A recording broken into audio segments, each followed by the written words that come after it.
కారును పక్కకి తీసేయకుండానే cement road వేసేశారు.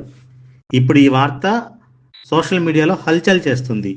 పుద్ది Venkataramana అనే వ్యక్తి తన కారును సంవత్సర కాలంగా అక్కడి నుంచి తీయట్లేదని, అందుకే రోడ్డు ఇలా వేసేశామని పంచాయతీ కార్యదర్శి చెప్పడంతో ఈ వివాదం మరింత రాజుకుంది.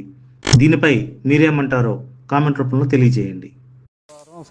సోమవారం సెలవులు అవడంతో సార్ ఊర్లో లేకపోవడంతో సార్ నాకు ఫోన్ చేసి అక్కడ ఏదో రోడ్డు కాడ డిస్టర్బెన్స్ జరుగుతుందంట, కొద్దిగా వెళ్ళి చూసి అతనితో మాట్లాడి చేయమన్నారు. నేను వెళ్ళి చూస్తే కొద్దిగా కారు జరిపే ఉంది, సరే దాంట్లో సరిపెట్టుకోమని చెప్పా.